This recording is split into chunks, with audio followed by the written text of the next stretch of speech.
আসসালামু আলাইকুম। তামান্না নাহিদ খান আমন্ত্রণ জানাচ্ছি এনটিভির মধ্যাহ্নের খবরে। জাতীয় গ্রিডে গ্যাস সরবরাহ স্বাভাবিক না হওয়ায় সংকট তীব্র আকার ধারণ করেছে। রাজধানীর ফিলিং স্টেশনগুলোতে যানবাহনের চাপ বাড়ছে। ঘন্টার পর ঘন্টা অপেক্ষা করেও মিলছে না পর্যাপ্ত সিএনজি গ্যাস। বাসা বাড়িতে গ্যাস সরবরাহ ঘাটতিতে দৈনন্দিন জীবনযাত্রা বিঘ্নিত হচ্ছে নগরবাসীর। এর মধ্যেই বিদ্যুৎ উৎপাদন কমে গেছে, বেড়েছে লোডশেডিং। ফলে বিপাকে পড়েছে উৎপাদনমুখী শিল্প কারখানায়। আপেল শাহরিয়ারের রিপোর্ট। রাজধানীর মগবাজার সিএনজি ফিলিং স্টেশনের সামনে যানবাহনের দীর্ঘ সারি। ভোর থেকেই লাইনে দাঁড়িয়েছেন কেউ কেউ। ঘন্টার পর ঘন্টা অপেক্ষায় ভোগান্তি চরমে উঠেছে চালকদের মাঝে। এরপরও মিলছে না কাঙ্ক্ষিত গ্যাস। যানবাহনের সারির এমন দৃশ্য বেশিরভাগ ফিলিং স্টেশনগুলোতে। কিছু কিছু সিএনজি স্টেশনে গ্যাস একেবারেই নেই। কখন আসবে জানা নেই কারো। অলস সময় পার করছেন পাম্পের কর্মচারীরা। অনেকে কয়েকটি পাম্প ঘুরেও গ্যাস না পাওয়ায় হতাশার কথা জানান। আমরা 18 ঘন্টা 19 ঘন্টা কাজ করার পর সিএনজি পাম্পে এসে বৈঠা থেকে আমরা গ্যাস পাই না। কিন্তু না পারি মালিকেরা বুঝাইতে, না পারি আমাদের নিজেদেরকে কোনো সান্ত্বনা দিতে। আমরা কোথায় যাব? 2 দিন আগে আমি 8 ঘন্টা লাইনে দাঁড়ায় পরে গ্যাস নিছি, তো আজকে আসছি পরে অলরেডি 4 ঘন্টা হয়ে গেছে, এখন পর্যন্ত গ্যাস পাচ্ছি না। আমরা গ্যাস পাম্পে আইসা এই যে 8 ঘন্টা 10 ঘন্টা আমরা আসি, তো আমাদের কোনো কেউই আমাদের কোনো টেক কেয়ার করে না, আমাদের মালিকও না। 4-5 ঘন্টা দাঁড়ায় থাকলে এরপরে গ্যাস যদি না পাওয়া যায় তখন তো আরও কষ্ট বেশি। সকাল 7টাতে বেলা 12টায় আমি শুধু সিএনজি নেওয়ার জন্য সিরিয়ালটা দিলাম, যে সময়টা অপচয় হলো, তাহলে আমি অন্য ডিউটি কীভাবে করবো? আর আমার স্যার ম্যাডাম বা বাচ্চা স্কুলে আছে, যে বাচ্চা আজকে সকালে স্কুলে দিয়ে আসছি, এখন স্কুল থেকে বাসায় নিতে পারিনি। সিএনজি অটোরিকশা চালকদের ভোগান্তি সবচেয়ে বেশি। গ্যাস নিতে বাড়তি সময় চলে যাওয়ায় কাঙ্ক্ষিত যাত্রী পাচ্ছেন না তারা। এভাবে চলতে থাকলে জীবিকা নির্বাহ কঠিন হয়ে পড়ার শঙ্কায় তারা। আমরা দিক দিয়ে গ্যাস পাইতেছি না, আবার মহাজনকে জমা ঠিকই নিতেছে। এখন যাত্রীর থেকেও আমরা ভাড়া নিতে পারতাছি না, আগের ভাড়াই দিতে আছে। রাত 4টার সময় সিরিয়াল ধরিয়ে থাকি, সিরিয়ালে 50 টাকা 60 টাকার গ্যাস ওঠে, এর উপর গ্যাস ওঠে না। মালিক জমা তো কম নেবে না, জমা আমাকে পুরো দেয়া লাগবে। পাম্প কর্তৃপক্ষ জানিয়েছে দিন যত গড়াচ্ছে সংকট তত বাড়ছে। প্রেশার থাকার কথা 200, সেখানে 100। আমরা কাস্টমারদের পর্যাপ্ত পরিমাণ সার্ভিস দিতে পারছি না। কারণ কাস্টমাররা তো মনে করেন গাড়ির চাপ বেশি, প্রেশার ফুল থাকলে গাড়ির চাপ কম হয়। বাসা বাড়িতে গ্যাস না থাকায় রান্না সহ নিত্য প্রয়োজনীয় কাজে সমস্যা হচ্ছে বাসিন্দাদের। মহেশখালীতে ভাসমান এলএনজি টার্মিনালে কারিগরি ত্রুটির কারণে সমস্যা হচ্ছে বলে জানিয়েছে জ্বালানি মন্ত্রণালয়। Apple Shahriar, NTV news, Dhaka. Gas সংকটের খবর জানতে এখন যাচ্ছি নারায়ণগঞ্জে। সেখানে আছেন আমাদের স্থানীয় প্রতিনিধি বিল্লাল হোসেন রবিন। সরাসরি চলে যাচ্ছি তার কাছে। রবিন, গ্যাস সংকটের কারণে শিল্প কারখানার উৎপাদনে কি প্রভাব পড়ছে?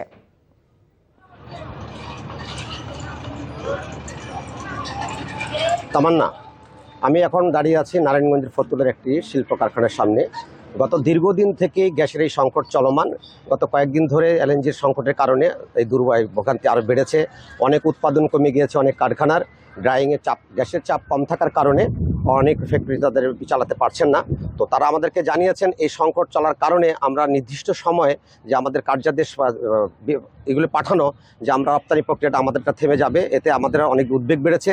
তো আমরা চাই অতি দ্রুত যাতে এই সমস্যার সমাধান হয়। আমরা ইন্ডাস্ট্রিয়াল পুলিশ আমাদেরকে জানিয়েছে অনেক কারখানাতে এই চাপের কারণে অনেক ছোট ছোট কারখানা অনেক বন্ধ হয়ে গিয়েছে এবং অনেক উৎপাদন মারাত্মকভাবে ব্যাহত হচ্ছে।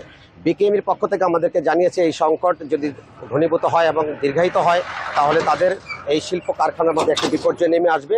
এই জন্য তারা সরকারের কাছে আবেদন জানিয়েছেন অতি দ্রুত যাতে এই গ্যাস সরবরাহ পরিস্থিতি স্বাভাবিক করা হয়। শুধু ইন্ডাস্ট্রি না, বিভিন্ন এর প্রভাবটা কিন্তু আবাসিক বাড়িতেও পড়েছে। অনেক বাসা বাড়িতে দিনের বেলাও গ্যাস পাওয়া যায় না, তারা সামান্য গ্যাস পায়, অনেক ভোগান্তি পোহাতে হচ্ছে। অনেকে সিলিন্ডারের উপরে নির্ভর করেছেন, কিন্তু সেই তাদের আর্থিক সংকটও বেড়ে যাচ্ছে এটার কারণে। তো সব কিছু মিলিয়ে নারায়ণগঞ্জের বিভিন্ন শিল্প কারখানার মধ্যে আমরা এই জানতে পেরেছি যে তাদের এই পরিস্থিতি যদি দীর্ঘায়িত হয় তাহলে তাদের এই উৎপাদন আরও ব্যাহত হবে। তামান্না, জানছিলাম গ্যাস সংকটের খবর। বিএনপি ফ্যাসিবাদী নয়, একটি গণতান্ত্রিক দল মন্তব্য করে দলটির মহাসচিব ও স্থানীয় সরকার মন্ত্রী মির্জা ফখরুল ইসলাম আলমগীর জামায়াত ইসলামী কোনো গণতান্ত্রিক দল কিনা সে প্রশ্ন তুলেছেন। সকালে রংপুরে বিআরডিবির বিভাগীয় কার্যালয় উদ্বোধন শেষে এ মন্তব্য করেন তিনি। দলের স্থায়ী কমিটির সিদ্ধান্তেই ভারপ্রাপ্ত রাষ্ট্রপতি চূড়ান্ত করা হয়েছে, আর এ বছরের শেষে বা আগামী বছরের শুরুতে স্থানীয় সরকার নির্বাচনের কথা জানান মির্জা ফখরুল। এরপর রংপুর টাউন হল মাঠে পল্লী মেলার উদ্বোধন ও জেলা শিল্পকলা একাডেমি মিলনায়তনে ক্ষুদ্র উদ্যোক্তার ঋণ এবং কিশোরীদের প্রণোদনার চেক বিতরণ অনুষ্ঠানে যোগ দেন মির্জা ফখরুল ইসলাম আলমগীর। দীর্ঘ সংগ্রামের মধ্য দিয়ে জনগণের ভালোবাসায় তাদের ভোট নিয়ে আমরা আজকে সংসদে 2/3 আসন লাভ করেছি, সরকার গঠন করেছি। একবার নয়, বিএনপি পাঁচবার রাষ্ট্র পরিচালনার দায়িত্বে এসেছে। সুতরাং বিএনপিকে যারা ফ্যাসিবাদ বলেন তাদের হয় জ্ঞানের অভাব আছে অথবা তাদের মাইন্ডসেটটা এভাবে তৈরি হয়েছে। বিএনপি তো একটা গণতান্ত্রিক রাজনৈতিক দল, আর জামায়াতে ইসলামের আমির সাহেব বলেছেন উনি ওনার গণতন্ত্রটা ভালো করে পড়বেন, তাহলে কী ব্যবস্থা হবে সেটা দেখা যাবে। ওনারা গণতান্ত্রিক দল কিনা এটা ওনারাই নিজেরা বিবেচনা করবেন। জাতীয় সংসদের সাউন্ড সিস্টেম প্রতিস্থাপনে উচ্চ পর্যায়ের একটি সভা অনুষ্ঠিত হয়েছে। প্রধানমন্ত্রী তারেক রহমান সভায় উপস্থিত ছিলেন। জাতীয় সংসদ ভবনের মন্ত্রী পরিষদ সভাকক্ষে সভাটি অনুষ্ঠিত হয়। সভায় সভাপতিত্ব করেন ভারপ্রাপ্ত স্পিকার ব্যারিস্টার কায়সার কামাল। সভায় বিরোধী দলীয় নেতা ডাক্তার শফিকুর রহমান সহ সংশ্লিষ্ট মন্ত্রণালয়ের মন্ত্রী, সরকার ও বিরোধী দলীয় চিফ হুইপ সহ সংশ্লিষ্টরা উপস্থিত ছিলেন। সভায় সংসদের বিদ্যমান সাউন্ড সিস্টেম প্রতিস্থাপনের লক্ষ্যে বিশ্বের আধুনিক প্রযুক্তি নির্ভর বিভিন্ন সাউন্ড সিস্টেম সম্পর্কে একটি বিস্তারিত উপস্থাপনা দেয়া হয়। চট্টগ্রামের আনোয়ারায় আজ চায়না অর্থনৈতিক ও শিল্পাঞ্চল CIZ এর ভিত্তিপ্রস্তর স্থাপন করতে যাচ্ছেন অর্থ ও পরিকল্পনা মন্ত্রী আমির খসরু মাহমুদ চৌধুরী। অনুষ্ঠানে উপস্থিত রয়েছেন স্বরাষ্ট্রমন্ত্রী সালাউদ্দিন আহমেদ। এছাড়া চীনের রাষ্ট্রদূত এবং বেজার নির্বাহী চেয়ারম্যানও উপস্থিত রয়েছেন। কর্ণফুলী নদীর দক্ষিণ পাশে নির্মিত হতে যাচ্ছে CIZ। 730 একর জমিতে নির্মিতব্য এই জোনটিতে গার্মেন্টস, জাহাজ নির্মাণ সহ ভারী শিল্প কারখানা স্থাপিত হবে, যেখানে বিনিয়োগ হবে $500 মিলিয়ন মার্কিন। সবকিছু ঠিকঠাক থাকলে 2031 সালে পুরোপুরি চালু হবে CIZ। এটি পূর্ণাঙ্গভাবে চালু হলে প্রায় 1 লাখ লোকের কর্মসংস্থান হবে বলে আশা করা হচ্ছে। জুলাই গণ অভ্যুত্থানে ফেনীতে ছাত্র জনতার উপর গুলি হামলার ঘটনায় 7টি হত্যাসহ হত্যাচেষ্টার 22টি মামলা হয়েছে।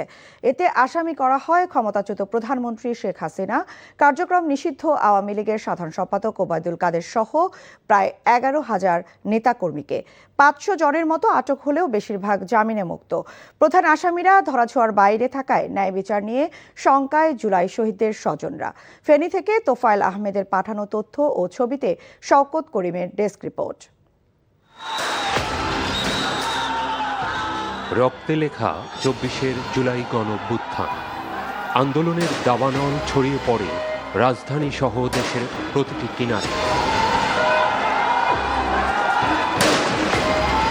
তাসের ঘরের মতো ভেঙে পড়ে দুঃশাসনের মসনদ। পালিয়ে যেতে বাধ্য হন ফ্যাসিস্ট শেখ হাসিনা।